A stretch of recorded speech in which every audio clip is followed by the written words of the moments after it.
Shut up and sit down.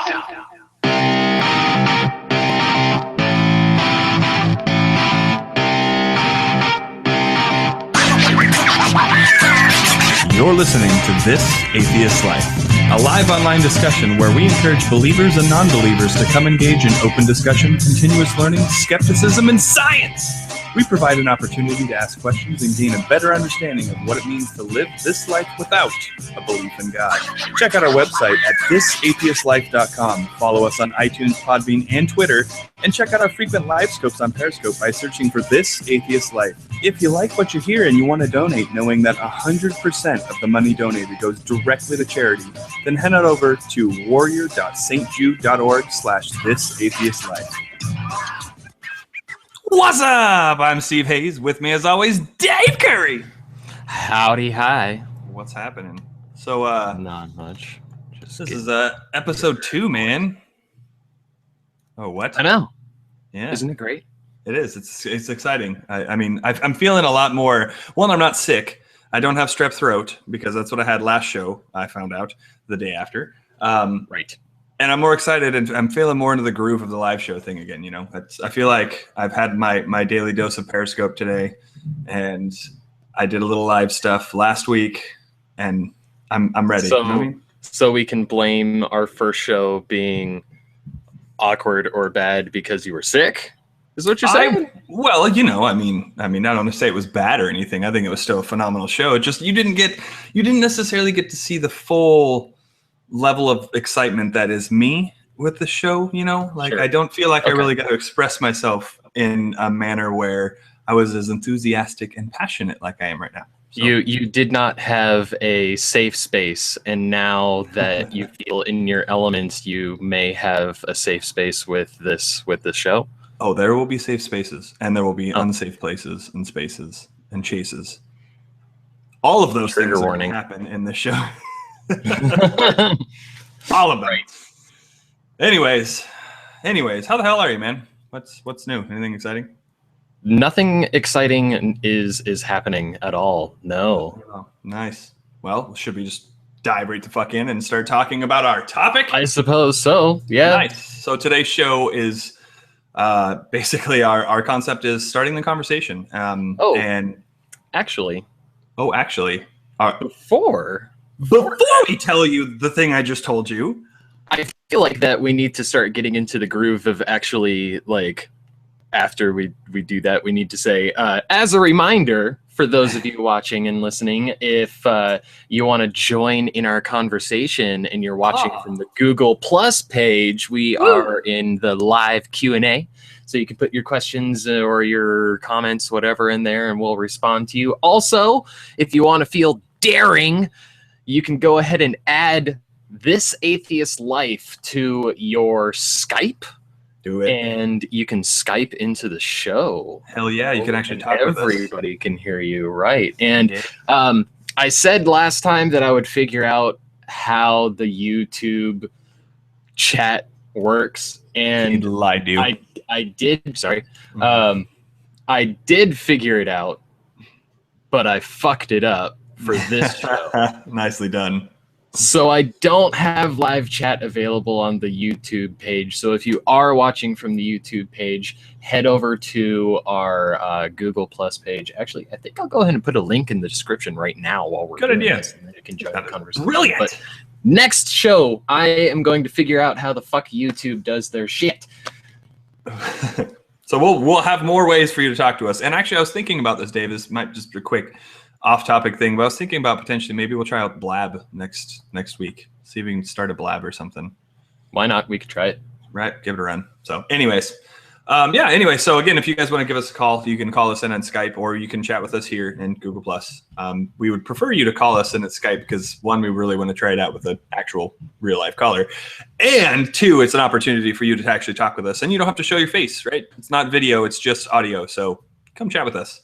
Right.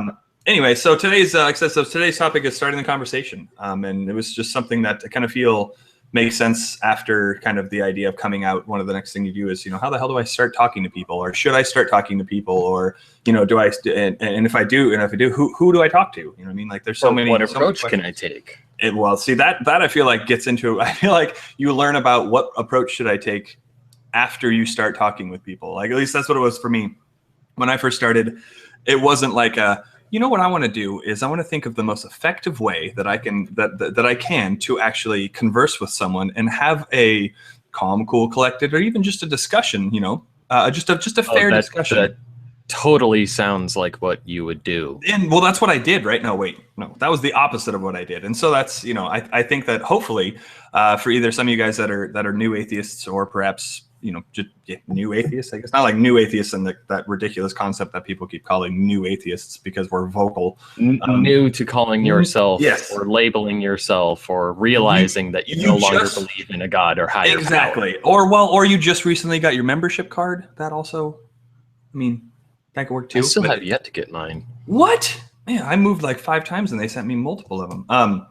So anyways, for those of you guys, are just kind of coming out, hopefully you guys take what we're kind of saying as some tips to better yourself and better the conversation.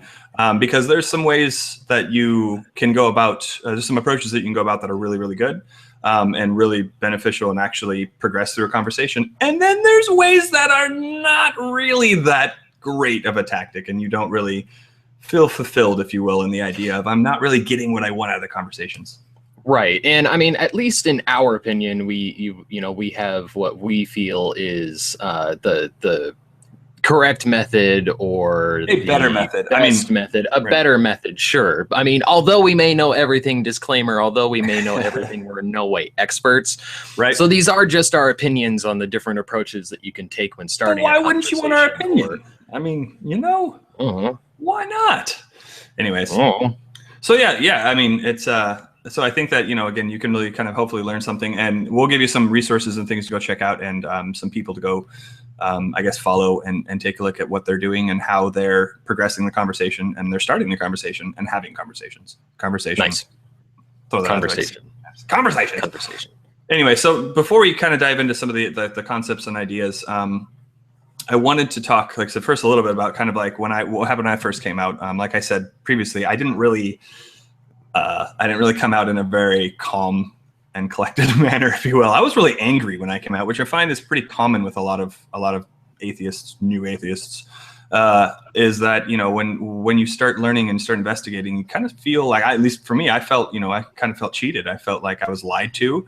And I felt like, I missed out on a really good opportunity to educate myself, because I just accepted faith and I accepted God did it, rather than continuing to investigate how things actually work. So, right. And I think that a lot of people who have been comfortable with their atheism, or comfortable with their atheism, whatever, like there's an understanding, at least among atheists, that every atheist goes through this angry atheist phase.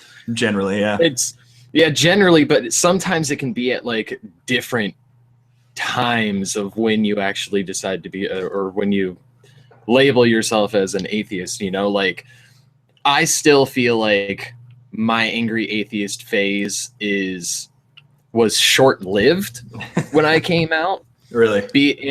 But I still feel like that I can tap into that angry atheist. Sure. Like if I'm in a conversation with somebody where it's just like there's a point where you need to go angry atheist on somebody, and you can tap into that inner power that you have. It's like going Super Saiyan level 2. Like, there's level 1. You can go there.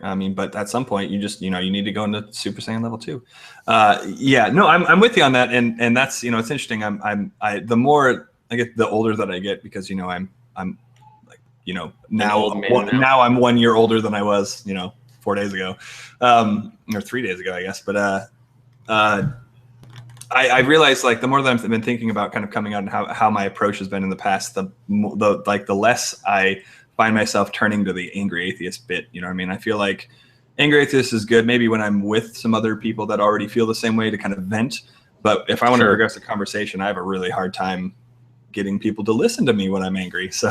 Oh no, yeah. It's not an approach that you should take in every conversation. Yeah. I feel like we're already jumping ahead of what we have We'll we'll kind of come back a little bit. We'll come back to that. Bounce around a little bit, right? Yeah. So anyway, I think that kind of being angry is. I mean, there's a place for it, and I think that it's okay. And I'm not saying that you should hide it and not feel it and not express it, but bow your head, right? But I mean, ultimately, when it comes down to it, I think that again, maybe something a little bit more calmer might be okay. Anyways, like I say, when I came out, I kind of said I was angry. I really focused on Bible passages. Like I just ripped through the Bible because I had just finally actually read it.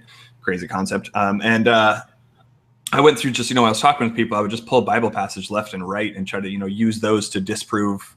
Basically, use the Bible to disprove the Bible. Like I would just throw the Bible passages in people's faces and surprise. The Bible is the claim; it's not the evidence, Steve. Damn right. But throwing Bible passages at people, surprise! It doesn't work with atheists, and it doesn't also work with believers. A lot of times, when you start throwing out ones that they've never read or don't care for, completely ignore. So didn't really work that well. And I tried to try to focus on showing how the believer was wrong. Like I just focused on telling them how disproving their point over and over again, and why their sincerely held beliefs were utterly, completely wrong, ridiculously stupid. Yeah, and bet they thought you were fairly arrogant there, Steve. It's interesting how many times I got called arrogant, and I could also going back and reading it, I could see why they were talking.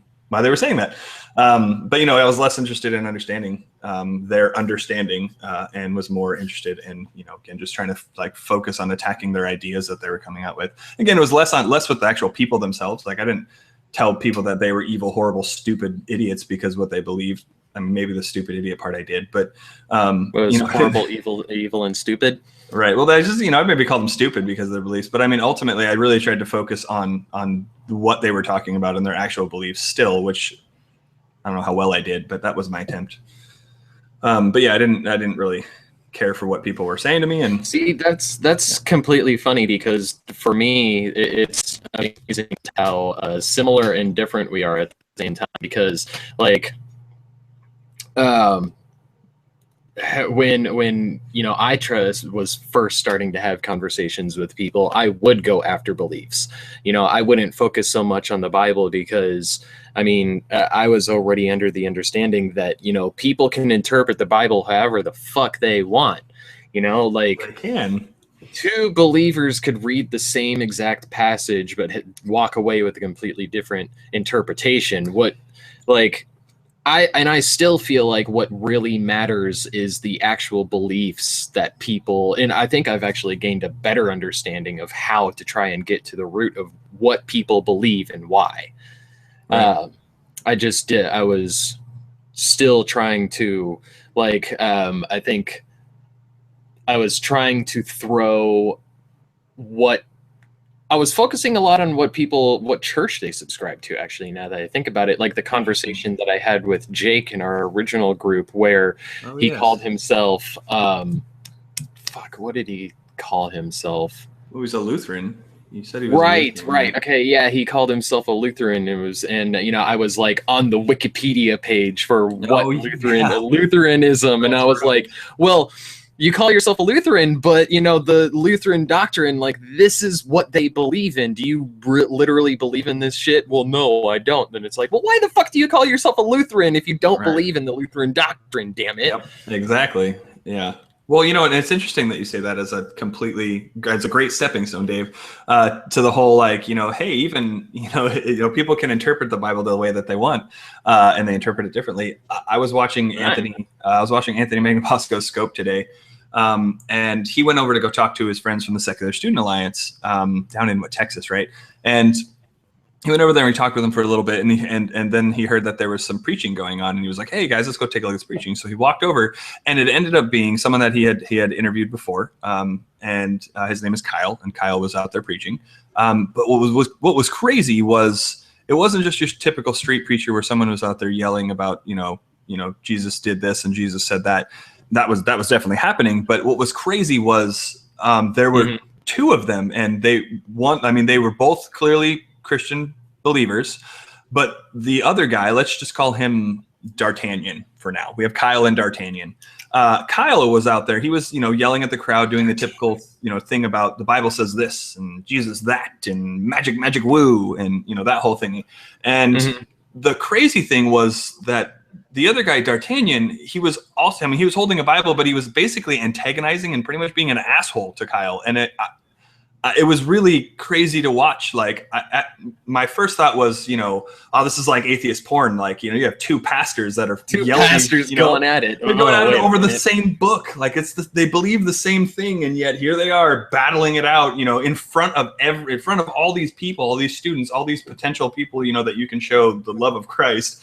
Like, sure. They're demonstrating that not even their own, they have different denominations and they can't even agree with what the Bible says. But see, well, what's funny is that's not even a new thing. I mean, that has been happening. The different denominations of Christianity literally going to war with each other and killing each other.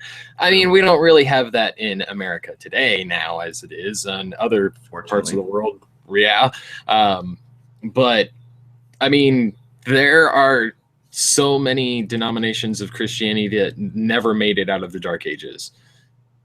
True. Oh, that's absolutely true. And that's kind of terrifying, to be honest with you. But I mean, I just, like, for me, I never witnessed two pastors, like I said, like street preaching at each other. Like, I mean, almost every time like Kyle spoke, D'Artagnan responded exclaiming that Kyle like didn't know what he was talking about, or he had the wrong interpretation, or that he would sometimes read, like, there was one point I didn't hear, like, it was kind of hard sometimes to hear what they were saying a little bit. Anthony ended up talking to a couple other people, rightly so, asking, hey, what do you think about this? And, do you think this is convincing and things?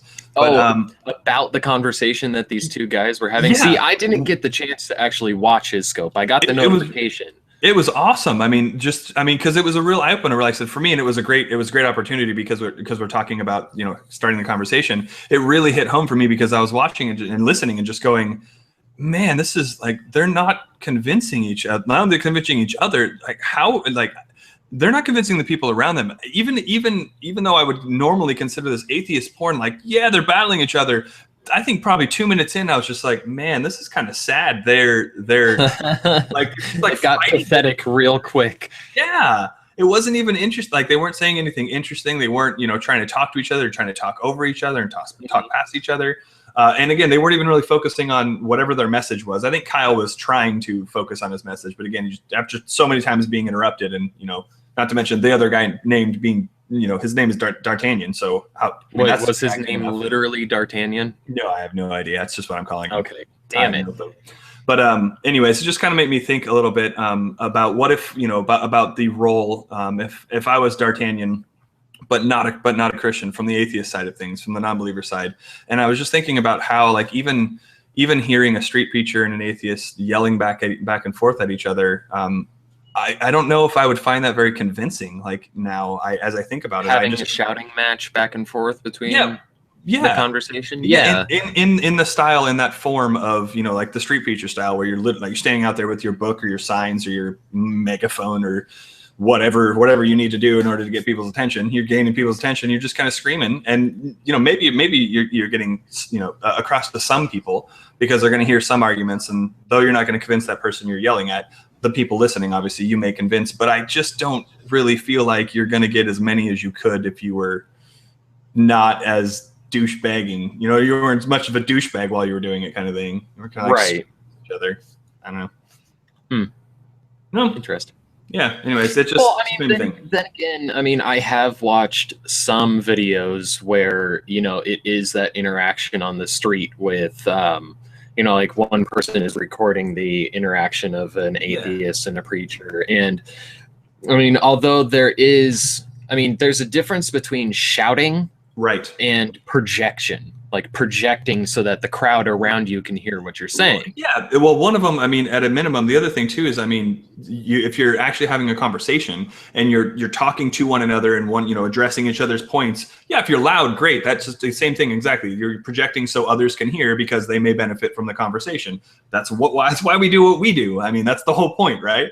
I feel like we need to start with our approaches that we have written down here. Yeah, I think it's a good segue into it. Although, and also, just a real quick reminder for those of you watching: if you do want to get involved in the conversation and you're watching from the Google Plus page, click on the Q&A and you can put a question in there or make a comment, and then we can have a good discussion. Or if you want to hit us up on Skype, This Atheist Life on Skype. You can Skype in. Skype in. Bam. Boom. Son. Just like that. So yeah. Yeah, I mean, we can talk about different approaches. I think this is exciting. Like you said, this is a good opportunity to yeah. So I mean, again, just kind of coming down to having the conversations, much like we kind of said in the beginning, and even just kind of hinted at just a few minutes ago. There are good ways to go about having a conversation and starting a conversation, and there are really bad ways about starting a conversation. And should we start with the ugly? Yeah, I feel like because we were just kind of talking about that, like I said, the ugly between even just two pastors. And then I kind of talked about being an atheist yelling back at the pastor kind of thing as well. I kind of feel like, again, after what I experienced, and even just kind of talking about hopefully getting you guys to think what would be an effective, what's actually effective and what's really enjoyable to watch and listen to. I mean, that's the other thing is it really, enjoyable in the idea of like, other than laughing that, two people that sound like idiots because they're talking about fairy tales. And they're yelling at each other about it. Other than that type of enjoyment, if you will. I mean, is it actually enjoyable? Are you getting something out of it? And is it actually effective? Should you really, like, when you're having a conversation with someone in a public area like that? I mean, I think that it could become distracting if you are at the same time worried about, like, if you're tone policing yourself, or if you're worried about the people around you and how they could be taking the conversation. I agree. I was talking about, from the crowd's perspective.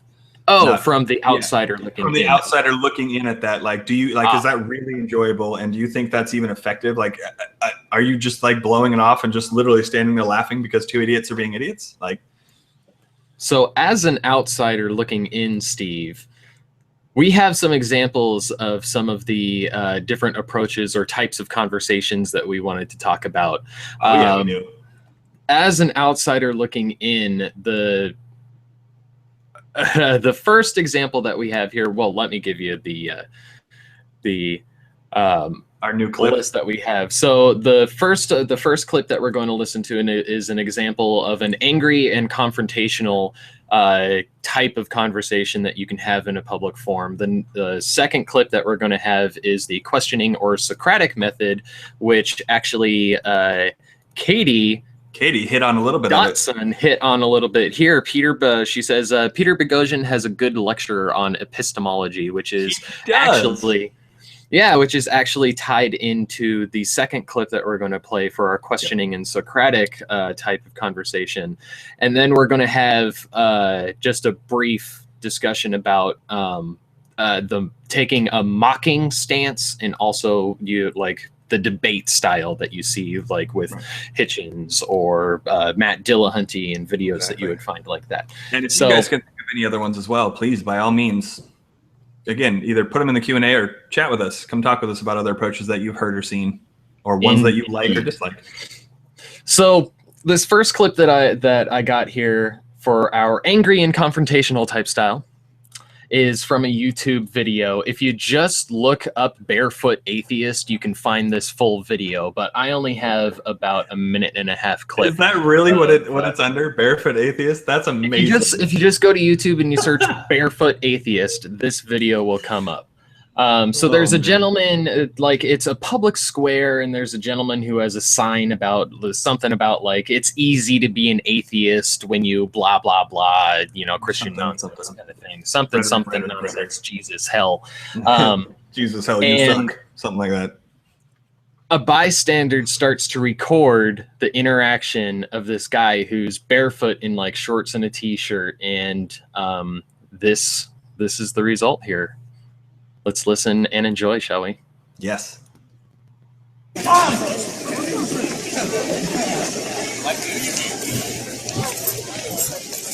free are you? How free am I? I'd be a lot freer if people like you were put in prison as retaliation for the collective crime of racism, anti-Semitism, misogyny, and homophobia.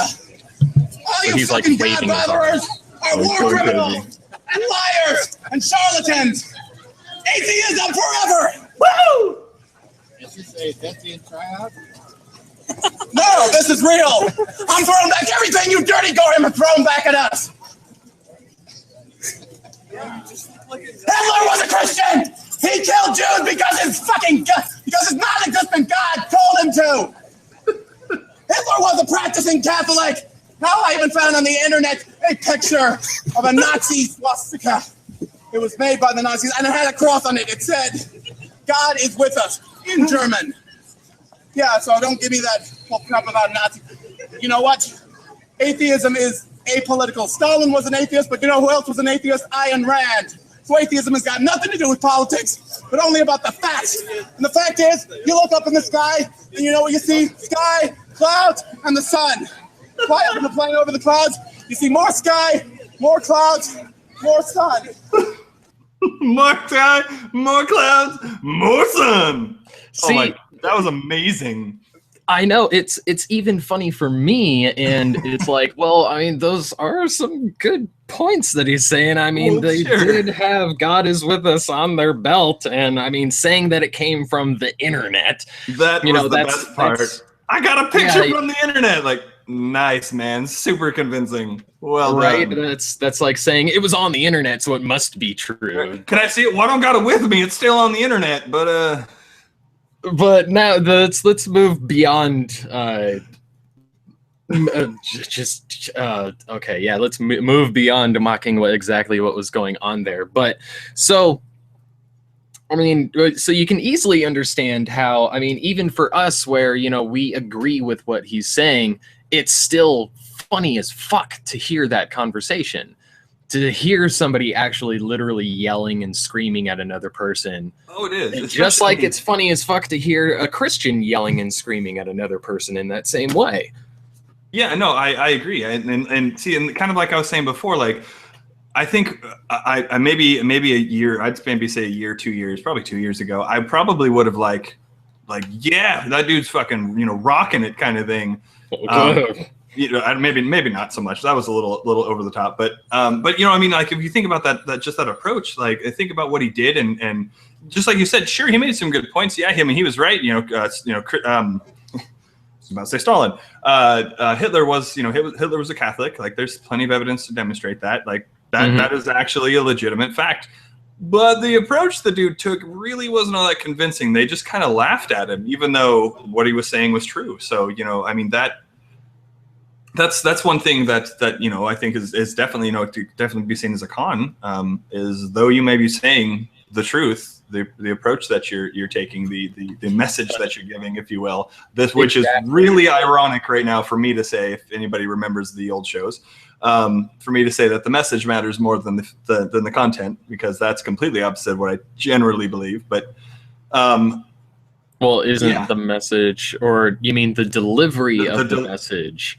Yeah, the message and the content could be misconstrued as the exact same. The whole tone trolling concept, I suppose, is where that comes there. But right, I mean, he had pro for the angry and confrontational approach. He had amazing projection. He did. His projection, I mean, there is no doubt the people around heard what he had to say. And not to mention, he also was very passionate, so it was believable. It wasn't just a thought that, you know, maybe he's just angry at God. It kind of seemed like, you know, he not even just angry at God. Maybe it was not legit. It was just, you know. Well, at the same time, though, I would say his passion and the volume and the projection that he was displaying, kind of to like maybe somebody walking, you know, like 100 feet away or something, hears this guy yelling and screaming about how, yelling and screaming about how Hitler was a practicing Catholic, would think, damn, somebody didn't take their medication today. Right? Serious. Yeah, no, exactly. And so, I mean, as much as, you know, as angry as you might be and as passionate as, and honest too, the other thing, I mean, he was probably pretty honest about what he was saying. You probably felt the way that he was, that he felt. And so, you know, I mean, I just don't think, you know, that's a good approach necessarily to take sometimes. See, that's actually the question that I was about to ask you. Do you think that there's ever a point where not necessarily the projection and volume that he was displaying, but, you know, being angry and confrontational, is there, like, do you think that there's a time and place for that? Because that's where I would say that's when angry atheist comes in. Like, you shouldn't start the conversation as angry atheist, but like,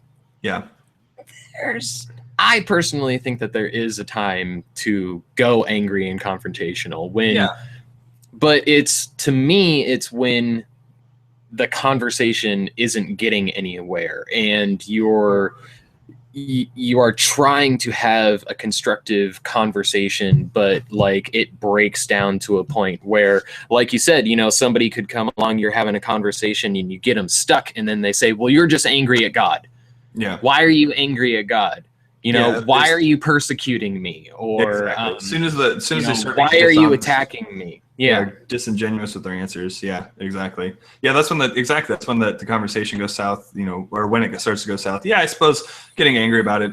Being angry is definitely, I think, perhaps a valid position to take. And I mean, also, there's nothing wrong with being angry about learning that you were potentially lied to, that you were lied to your entire life, losing friends, losing family, knowing, walking around and having people tell you that you're evil and that you're horrible and that you deserve to be tortured for all eternity. That's really infuriating to hear all the time. Like, given we hear it so much and we've heard it for so long, at least I have growing up, that it doesn't really bother me that much.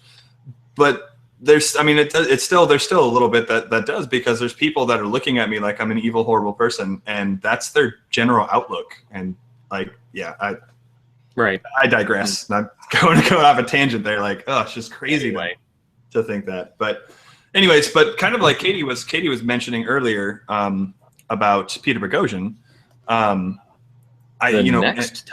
next topic, right? Or the next one of the styles, the next style of different approaches or types of conversations.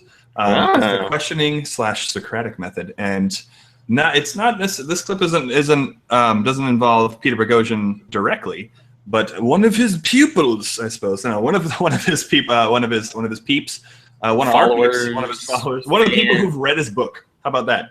There you go.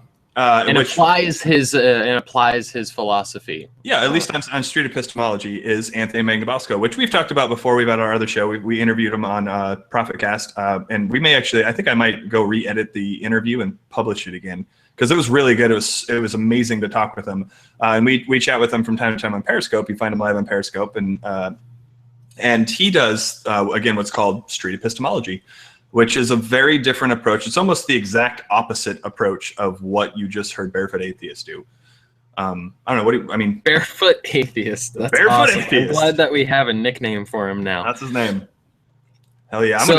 I'm gonna clip out that atheism forever and make it a sound clip. I might make it my freaking text message tone. Your text message, yes. Dude, it was amazing. Awesome. So so this next clip, like you said, is from Anthony Magnabosco. You can find him on YouTube. Just search Anthony Mag. If you just search Anthony Mag, it'll come up with the rest Magnabosco for you. It's pretty cool. So yeah, this clip, it's not as intense or intense or entertaining, right? Yeah, exactly. But it's entertaining. It's just sure, in a different way. So let's listen to that one now. Take a listen. Take a listen to Anthony. Do you have 5 minutes for a quick interview? Do you have 5 minutes for a quick interview? Oh, actually, I can time it too. I got a little timer here. You mind if I record you?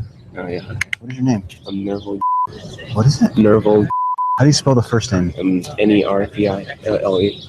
Nerval. Yeah, Nerville. Nerval. Very nice to meet you. I'm Anthony. Purple Nerval. Yeah, it's nice to meet you. Nerval. Okay. What I'm doing, Nerval, is interviewing people to see if they believe in any gods. Okay. Which god have you chosen to worship? Oh, God, the God who created heaven and earth, like the Bible. Bible. Yeah. Is it the Christian God that you Yeah, believe the Christian God. in? How tight are you to the belief being true? If 100% was, I'm 100% confident that it's true, and 0% is I have no confidence that it's So true. I have 100% confidence that it's true. Yeah.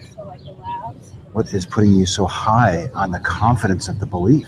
The universe, the creation of the universe, suggests that the universe has a recurring pattern, which elucidates that that there was a mind behind such creation. Because There's a repeating pattern to the universe? There's a repeating pattern to the universe. Oh, wow. Yeah. I didn't even think I've ever heard that before. Yeah. And how did you conclude that the repeating pattern of the universe makes the belief in the Christian God all the more real? Why don't you go to Vishnu or Allah or something like that? So I think that's I mean, you can tell right off the bat, even just how we cut out a little bit in the beginning, but the difference even just between the street preacher, and the yelly, angry concept where you're standing out there yelling with a sign saying, "Repent, you're going to hell, you suck." And what Anthony does in the idea, if he stands there and when, if people walk by or give them eye contact, he's just like run in their faces. But, if someone gives them kind of eye contact, he asks, "Hey man, you got 5 minutes for an interview?" And then Right. What you hear from there just kind of ensues. And that was, I mean, again, maybe I'm a little bit biased because I've listened to a bunch of his videos and we've talked to them, but I still, I mean, even after listening to the Angry Atheist or the Barefoot Atheist, like that was funny as hell, but Anthony's conversation was so much more enjoyable, even though it was only a minute long or a minute 30. And well, I mean, this conversation specifically that he has with Nerval, I think it's a 9-minute video. Yeah. And it's a fucking fascinating conversation. I mean, he really gets into, it's a completely different approach to the same situation. Like the similarities between the Barefoot Atheist and Anthony is, they are still in a public space. Anthony, he goes down to a local college in his area. They're still in a public space. It's still two people having a conversation, but the approaches are so drastically different, and the outcomes of the conversations are so much drastically different as well. Yeah. And also, I would even argue Anthony's even projecting. He's just doing it in a more meaningful and better way, if you ask me. It's a personal way. It's a personal conversation. He's having the personal conversation, but he's recording it and publishing it on the internet. So those who want to go listen to the conversation, not who are forced because they're walking by, because street preacher must yell at you, but those who want to have want to listen to the conversation can go listen to it. And that's how he projects, right? That he's pushing it out to the internet so others can hear the conversation that they had one-on-one without this yelling and bantering and screaming at one another. So I feel like it's just another way to project, just not directly in, it's not Barefoot Atheist projecting. And for those of you who are unfamiliar with what the method that Anthony is using, he's using the Socratic method, which is basically a way to examine beliefs by questioning them and breaking down the different basically the different aspects of why you believe something. Like what he did there, it's like, well, why is your confidence in this belief so high? I mean, 100% on the scale, that's a really high number. Well, the universe, it's like, well, really, that's interesting. I never thought of that. Well, what do you mean by that?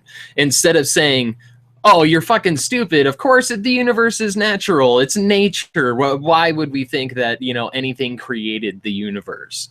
It's really getting people to self-examine their own beliefs instead of just confronting them and making that cognitive dissonance immediately kick in and by confronting their beliefs. Exactly. And yeah, exactly. Oh man, I was going to say something to that too, and I just totally forgot it.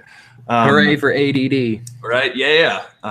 Yeah. I mean, well, with that's right. I was going to say, and the one of the things that I really enjoyed too is Anthony and just that street epistemology approach, he didn't tell the other guy whether he was wrong, whether he was right. Anthony didn't tell Nerval anything about his own beliefs. He just kept asking questions and was asking honestly, trying to better understand how this guy and how this guy got to his God beliefs and why he holds it so strongly. Versus, again, just someone standing around yelling at you their thoughts about how you're evil, or their thoughts of their interpretation about a book that they read, or even from the Barefoot Atheist side about how the people that believe that are wrong, and that the fact is that they should all be thrown in jail. And Hitler was a Catholic, and they were just basically throwing things at each other. Whereas the approach I think that Anthony took. Again, I feel like we've easily gone over a lot of pros for this type of approach. What can you think of any cons that could come from using this approach? to start a conversation. Well, I mean, in terms of starting conversation, I mean, other than, yeah, I mean, I suppose one thing, and I've heard this before from even fellow atheists and other people, is that they have that's kind of a level of skepticism that they don't think that he's genuine. They think he's disingenuous about what he's doing, that he has some kind of alternative motive. So when you start asking questions and continue asking questions, sometimes people get on the defensive and they don't actually get to, they don't realize that you're not trying to lead them towards something in the idea that I'm going to lead you to this and then I'm going to trap you that perhaps oh my gosh, presuppositionalists kind of do, Right. They try to trap you in a corner and then boom, hit you with this haha, and this is why you're wrong. That's exactly what I was thinking, that the questioning the Socratic method and the just continuously asking questions and for clarification, it does sound a lot like presuppositionalism, presuppositionalist arguments. You can find videos, I think it's either Ray Comfort that does it, right? Probably. But they have the good person test, where it's like, they ask you, it's like, well, have you ever lied? Have you ever stolen something? Have you ever done this? Have you ever done that? And it's like, oh, well, if you lie, even the smallest little lie, or if you've stolen something, even when you were a child, you have all of these sins that add up. And exactly, they try to paint you into this corner by asking this script that they have that tries to make you feel like a sinner, where it's really funny because if you don't believe in sin, how can you even think that you're a sinner at that point? Right. Well, yeah, exactly. That's besides the point. Yeah. Well, and I mean, there's some people who have never even heard of the concept of sin, or don't have that ingrained in their head. Because I can say for me, that's one thing that comes into play, not all the time, but definitely did when I first started coming out, if you will. Some of those things like sin, like, oh, I'm being sinful, bad. Wait, what the hell does that even mean? Anyways, so I think that right now might be a good opportunity, Dave, for Pimpermission. We have two Pimpermission. We have two amazing atheist podcasts that we really recommend that you guys take a look and take a listen to. And so we want to, again, as we said before, one of our goals here at This Atheist Life is to try to pimp and promote other people and their shows, and pimp this atheist life, pimp being an atheist and what we do here in our lives. So please take a listen to these awesome Pimpermissions and enjoy.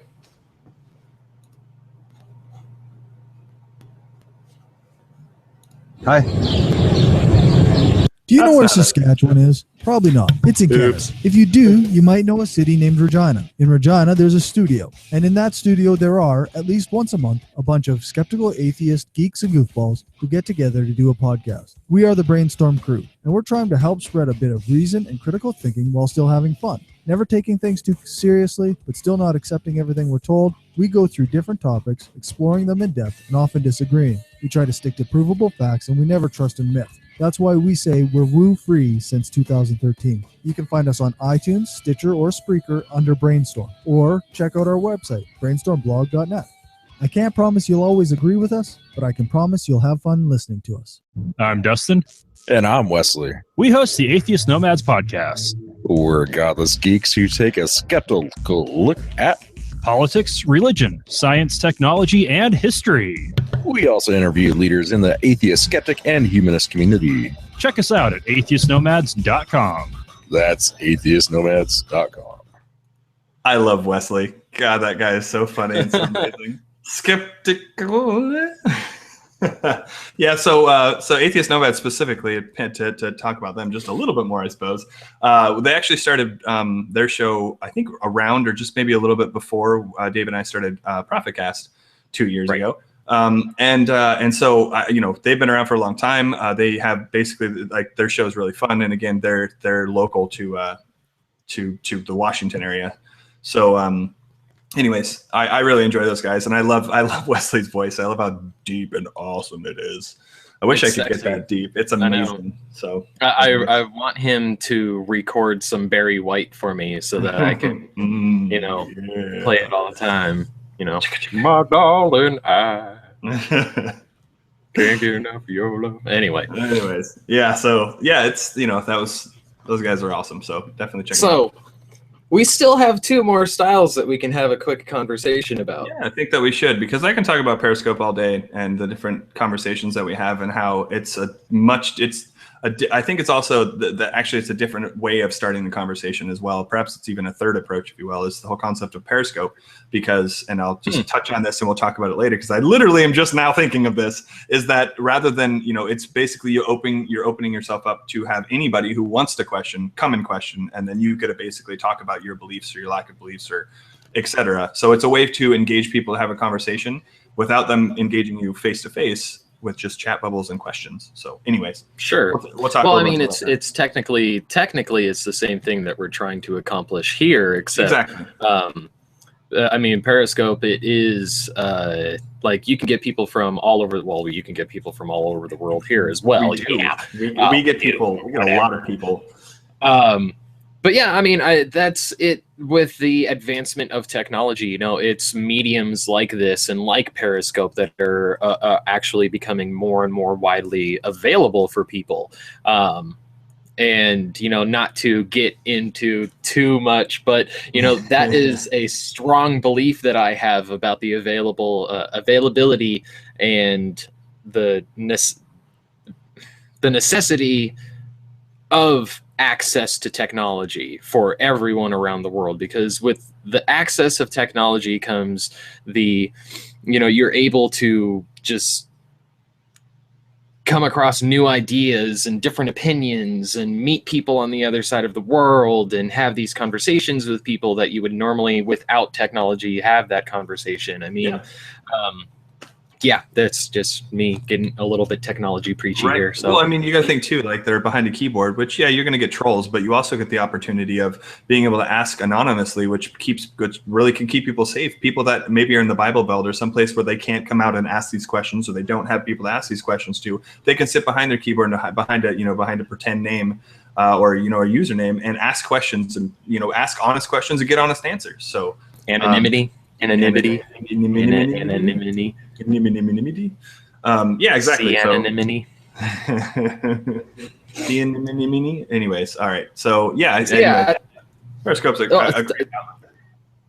I agree that yes, definitely technology brings on a completely new style and new approach to having these types of conversations. But damn Skippy. So another style that we wanted to talk about was taking the approach of a mocking, coming up to somebody. A good example is that Cult of Dusty video that we found, where there were a bunch of street preachers that were in a group that had like a megaphone, and they were shouting out, like Jesus loves you and shit like that. And, he comes up and he's like, Darth Vader loves you. Darth Vader loves you. If you don't love Darth Vader, he's going to come and kill your entire fucking family. Doesn't that sound stupid to you? Yeah. And I think also Aaron Ross. Good point, but example. Very mocking, clearly mocking what they believe in order to make his point. Yeah. You said Aaron Ross does it too? Really? I mean, well, sometimes there was, I think it was the Reason Rally conversation that he had with a couple of I believe that they were also Ray Comfort followers. What do you know? Sure they were. And there was a point of he was having this conversation with people, but he was being very animated in the way that he was responding and having this conversation with people. And I mean, it could have come off as like a mocking tone, but it was a playful mocking, as opposed to like, haha, you're stupid for believing in Jesus. Yeah, well, yeah, and that's, I mean, and I think that mocking also has its place as well. Like, though there may be a lot of cons when it comes to actually trying to get the person that you're mocking to start listening to your argument. You know what I mean? Like, a lot of people can put up that wall pretty quick when you start mocking them. But also, I mean, there's plenty of times too that mocking, especially in like in a humor type of way, does work. Like, even that, I mean, that Darth Vader one that Cult of Dusty uses. Like, that's kind of funny, and it also brings a fairly good point. Like, yeah, that does sound really silly. That does sound really stupid. Like, I mean, there's no reason to believe that, and that's kind of the point, you know, obviously, that he's trying to make. And he kind of does it a little bit through humor. But anyways, I don't know. There's a really fine line with like the mocking and the confrontational piece. Like, the cons that you get at that are, I think, very similar. I think they share a lot of cons, and it's just that it's hard to have a conversation. People won't take you as seriously if you're just mocking them or making fun of them. Right. Yeah. They'll write you off faster. Yeah, people think that you're just, you know, that arrogant, you know, asshole atheist. Oh, Yep. Here he comes to make fun of my beliefs. Yep. Exactly. Beliefs with the TH. The beliefs. So the last style that we wanted to chat about is, I don't want to say one of my least favorites ish, because I mean, also with mocking, like I think about Dark Matter 2525 and the goofy videos he makes, and that shit's hella funny. Like, oh my gosh, those videos are hilarious, and yet also extremely informative and spot on. Like, he makes some really good points with them. But the debate style, like, I have sometimes a hard time, I guess, with debates, because the back and forth kind of thing, where sometimes you don't, like, they're not talking to each other, they're talking past each other. And I don't know, just like the structure, maybe that's what it is. It's like the structure aspect scares me. You like debates though, don't you, Dave? Right? Yeah. Well, I mean, Why? Not to toot my own horn once again, but I was I was part of the debate team in high school, and you know,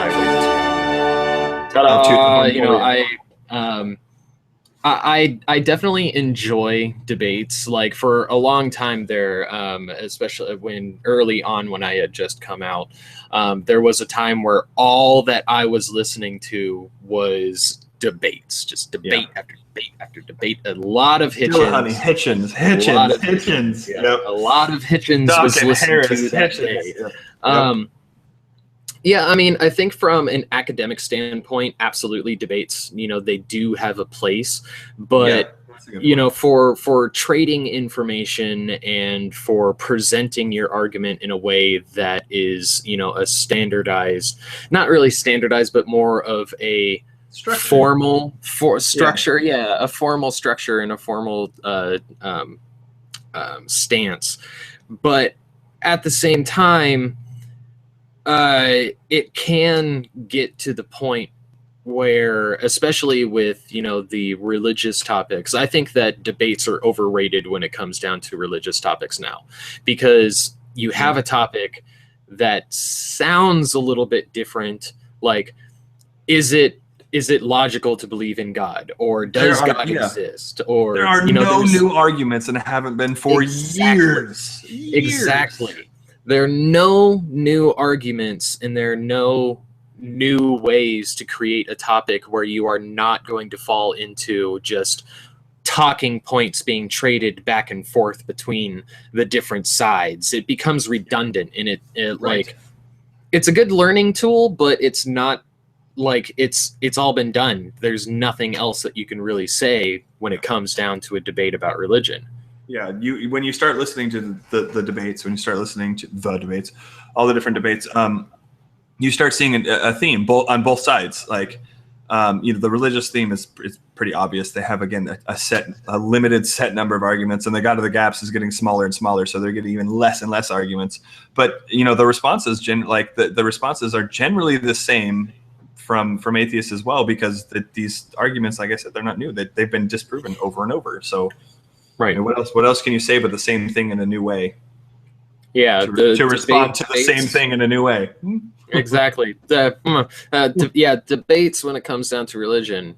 So then you agree that it just is becoming a battle of talking points at this point. Yeah, exactly. So, and I mean, I do agree that there's a point to it, and I definitely also will admit and agree that I do like to listen to a good debate from time to time, but I just don't expect necessarily to hear any new topics, though. Well, new topics, definitely. So, you know, you're right. On new topics, debates don't bother me that much. I suppose it's when you start listening to these debates of, does God exist? And, you know, is it moral to believe in God or not believe in God? Like, just all these, like, those kind of conversations they've been done before. It happens over and over again. There's no new arguments. So, So that's a pretty big con when it comes down to the debate style, is that when you try to rehash the same argument over and over, it just becomes redundant, and debates are no longer you're not longer learning beneficial. Well, like you said, they're a good educational tool, and I'm not learning it. If I'm not learning anything new in these debates, then it's not a great education. Like it's not a great tool for educating me at this point. You know what I mean? Like you need to use it in the right place.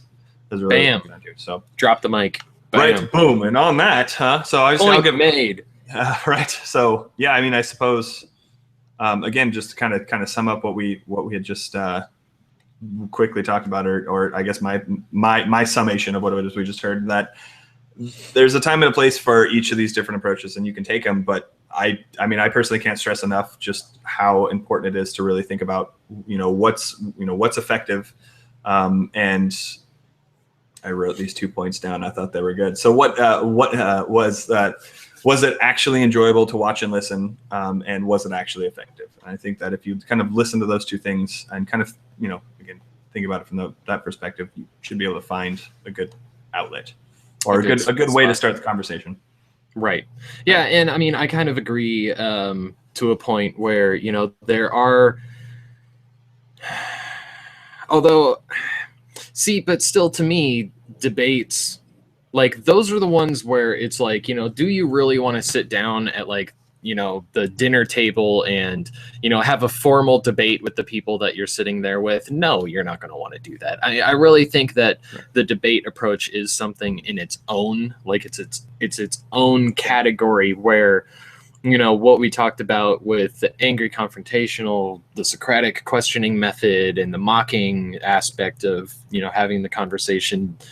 Yeah, it really becomes like you need to understand and adapt all of these methods into your conversations. Like, right, if you want to have good conversations, right? Not just convince someone, but just have a good conversation. Yeah, like I think that it's good to have kind of that that questioning Socratic conversation, but at the same time, it's not going to be one-sided. Like, once you start asking questions, they're going to want to start asking questions back to you. So it becomes, you need to evolve your method to the conversation that's happening. Like, if you're having a really great conversation, there's probably no reason for you to get angry or confrontational or mocking.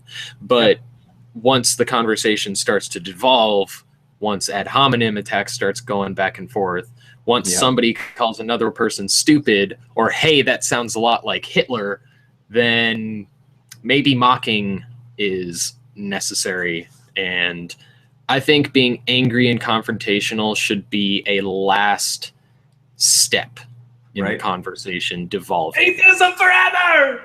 Right. Like, if the conversation completely falls apart, just yell atheism forever and walk away. Exactly. Yeah. You're done. Drop the mic, walk away. Oh, man. Peace out. Throw up your atheist. I don't know, atheist gang signs. Whatever atheist gang sign is, and throw that bad boy up, right? Yeah. Oh, man. All right. Well, so thanks. I just want to thank everyone for all of you viewers and listeners for coming down and taking a listen to us and chatting with us today.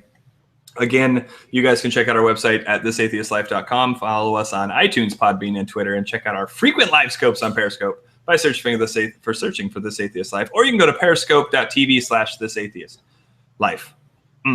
This Atheist Life. Yeah. So again, so one of the other things that I wanted to mention real quick too, Dave and I guess I'm going to, we have decided we're going to do this bi-weekly. We're going to make this a bi-weekly discussion, so that way we have a little bit more, right? I forgot all about that in the beginning too.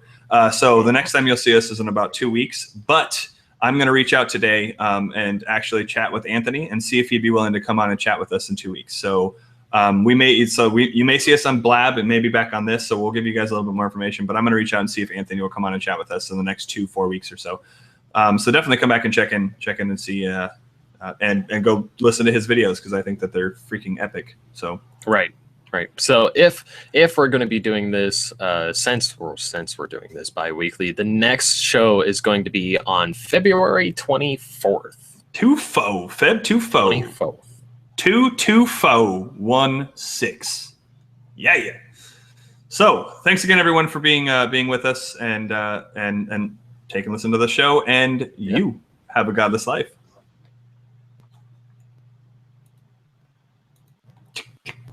While we still get the ending of our show down. Shut up and sit down.